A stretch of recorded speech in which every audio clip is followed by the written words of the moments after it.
trazer roupas, calçados, né? Trazer todo tipo de ajuda ali, por exemplo, material escolar. Então, os necessitados se abastecerão dessas coisas. Já é uma coisa extra aí, além dos dízimos e ofertas regulares. Então já é uma coisa extra aí para ajudar aos necessitados. Aqueles, por exemplo, que estão doentes, não podem trabalhar, aqueles que estão passando por dificuldades financeiras, tiveram algum problema financeiro. Então essas pessoas necessitam de uma ajuda especial. Aqueles que estão passando aí frio muitas vezes, fome muitas vezes, e estão passando por grandes necessidades financeiras. Essas pessoas devem ser ajudadas. Se na igreja não tem ninguém, primeiro devem ser ajudados aqueles que estão na igreja. Agora, se a igreja não tem necessitado, ou se o necessitado já foi abastecido, então aquilo que sobra não pode sobrar, deve ser aplicado àqueles que estão necessitando e que não são crentes. E é até uma vantagem aí, né, para a igreja evangelizar, ajudando essas pessoas. É muito importante. Depois, na parte 3, nós temos aí dízimos e ofertas como fontes de bênçãos. Nós temos aí tópico 1, a bênção da multiplicação, tópico 2, a bênção da restituição, tópico 3, a bênção da provisão. Então, dentro aí dessa parte 3, dízimos e ofertas como fontes de bênçãos, número 1, a bênção da multiplicação. Tanto o Antigo como o Novo Testamento demonstram que Deus reconhece e recompensa a fidelidade do seu povo. Quando o crente é liberal em contribuir para o reino de Deus, uma decorrência natural do seu gesto é a bênção da multiplicação dada pelo Senhor. Deus promete derramar bênçãos sem medida e fazer abundar em toda a graça. Malaquias relaciona a prosperidade do povo de Israel à devolução dos dízimos e das ofertas.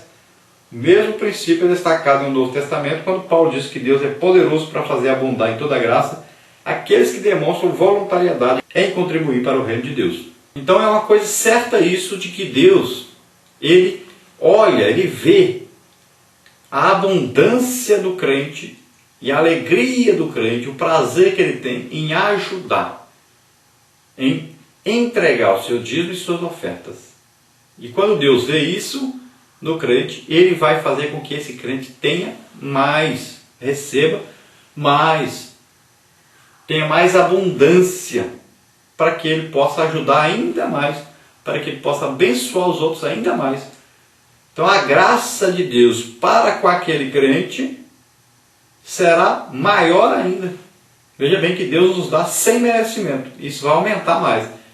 E Ele sabe que o crente também vai dar aos outros sem merecimento. Tem muita gente que quer dar dízimo, quer dar oferta à igreja, como se aquele que administra merecesse. Não, você não está dando ao homem, você está entregando para Deus. O homem é que vai administrar. Então não é por merecimento, tudo é pela graça. Se você olhar merecimento, você não vai dar. Porque a maioria dos administradores confundem as coisas e acham que o que eles ganham, recebem ali, é para eles, para enriquecerem. Andar de carrão zero, ter mansão, passear. Eles acham que é para isso. E na verdade é para ser aplicado na obra de Deus. Ele só vai ter o que é necessário para a sua subsistência. E não para gastar do jeito que quiser à vontade. Né? Então, se fosse por merecimento, ninguém entregava o dízimo, ninguém dava oferta. Então é pela graça de Deus. Você tem que saber assim, eu também não mereço, mas Deus me dá. Então eu também vou dar com alegria, com prazer.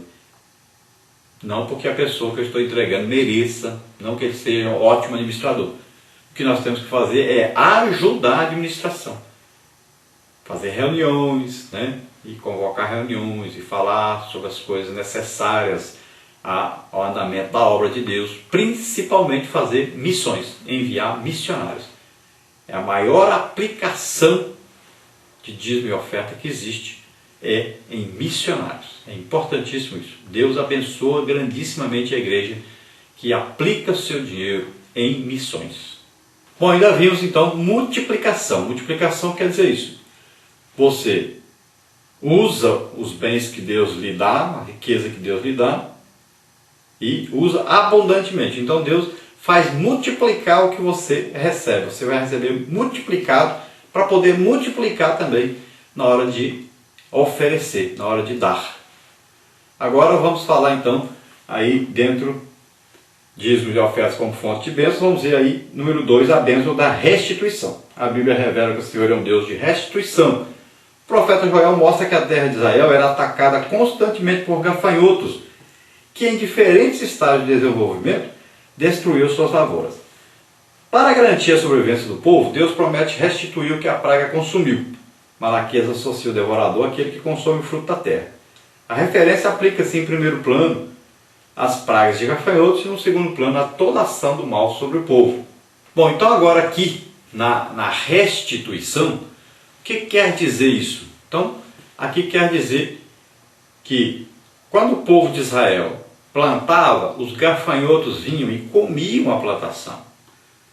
Aí Deus está dizendo, olha, se vocês forem fiéis nos dízimos, nas ofertas, eu vou fazer o seguinte, eu vou restituir isso que vocês perderam.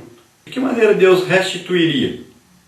Então uma espiga de milho que produziria 10 espigas de milho, passou a produzir 20 para compensar o que o gafanhoto comeu. E também Deus fez uma coisa, Deus fez com que os gafanhotos fossem afastados da plantação, quando eles foram fiéis. Na verdade, esse povo não obedeceu a Deus, não acreditou no profeta, né, e acabou ficando até sem profeta por 400 anos aí, depois de Malaquias. Então esse princípio aí de restituição, ele é aplicado no Novo Testamento também. Então Deus faz o quê? Deus nos restitui aquilo que perdemos quando nós somos fiéis a Deus. Muitas vezes você perdeu um emprego, porque você tinha um emprego, mas o seu salário você recebia e não dava o seu dízimo. Ou às vezes dava o dízimo errado, roubando de Deus uma parte. Perdeu o seu emprego, ou às vezes você tinha uma fonte de renda muito boa e perdeu. Então você deve se arrepender disso e orar ao Senhor e fazer um voto com o Senhor. Senhor, a partir de agora eu vou ser fiel, eu te prometo. Mas, Senhor, me abençoa, restitui, Senhor, uma fonte de renda, restitui aquela condição financeira que eu tinha e eu prometo, eu vou ser fiel daqui para frente. Eu agora acredito na sua palavra e desejo ser fiel. Então Deus vai restituir o que você perdeu, que é essa condição financeira de ajudar a obra de Deus, de ajudar as pessoas que necessitam. Então, dentro ainda na parte 3, vamos dizer aí, dízimos, ofertas como fonte de bênçãos, vamos dizer a bênção da provisão. Na antiga aliança, o Senhor prometeu derramar bênçãos sem medida sobre o seu povo. Na nova aliança, Ele deseja que o crente tenha toda a suficiência. A prosperidade bíblica é viver na suficiência de Cristo. Tal suficiência é vista como sendo a provisão divina para os filhos de Deus. Deve ser lembrado, no entanto, que essa suficiência não deve ser confundida simplesmente com a aquisição de posses materiais, mas o ter o necessário para viver com dignidade, e principalmente possuir paz com Deus e alegrar-se nele. Por toda a Escritura observamos o cuidado do Senhor no sentido de prover para o seu povo aquilo que é necessário para o seu viver. Quando conscientizarmos que estamos honrando o Senhor com nossos dízimos e ofertas, Ele derramará sobre nós a sua provisão. Então a provisão de Deus aqui é aquilo que nós necessitamos. Não é o que sobra, mas é o que nós necessitamos. Esse sentido de provisão aqui, Deus provê o necessário, né? A roupa, né? O vestuário, o alimento, então a condição física. Então são coisas necessárias para nós vivermos na terra fazendo a obra de Deus. Então Ele provê o necessário.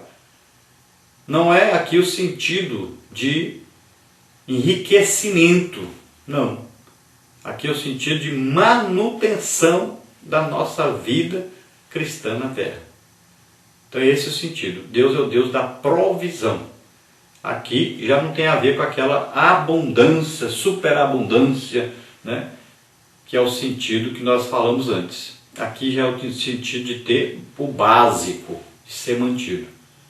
Então muitas pessoas elas recebem essa provisão. Já tem outros que recebem aquela superabundância. Por quê? Depende da administração de cada um.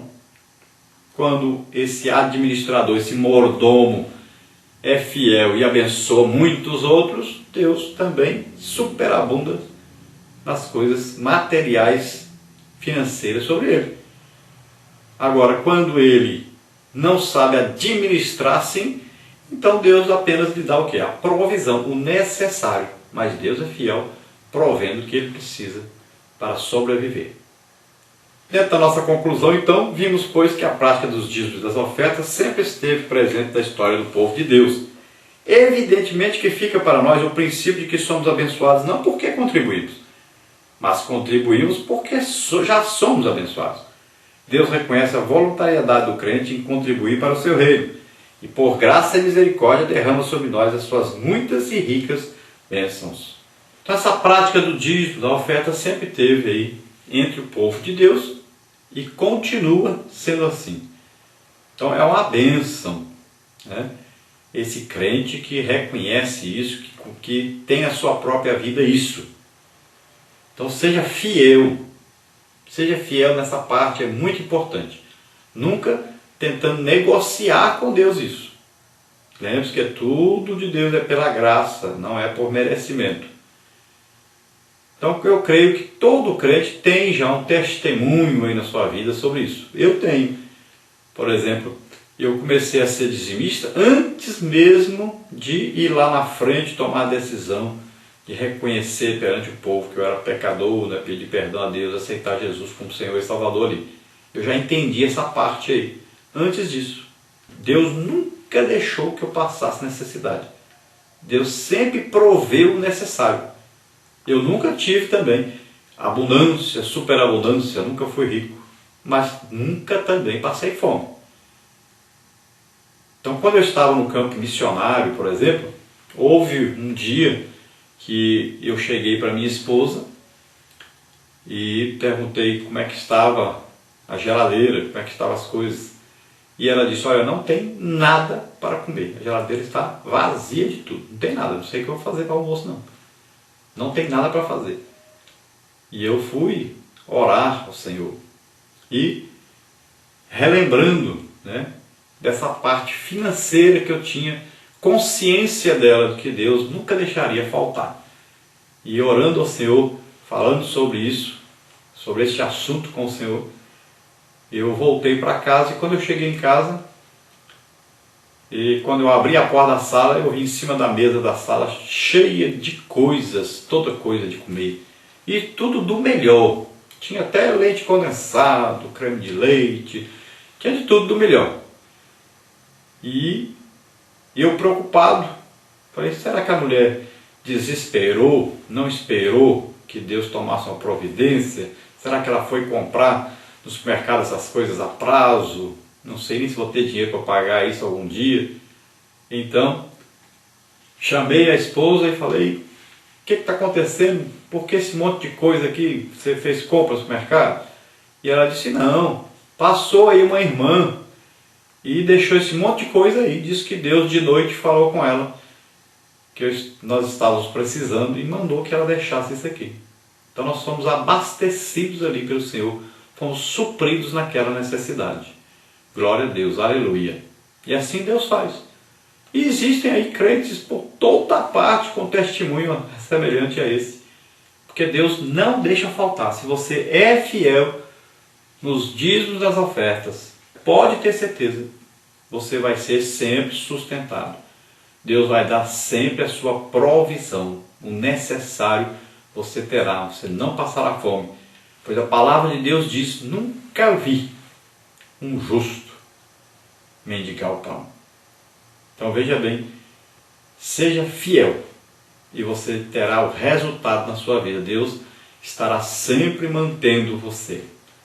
Agora, nunca negocie com Deus, nunca ache que você merece alguma coisa porque você deu dízimo e oferta. Porque isso você só está devolvendo para Deus o que já é de Deus. Faça isso com alegria.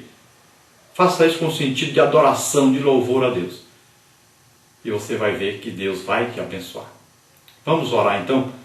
Neste momento nós convidamos você que está ouvindo, assistindo, a aceitar Jesus como Senhor e Salvador.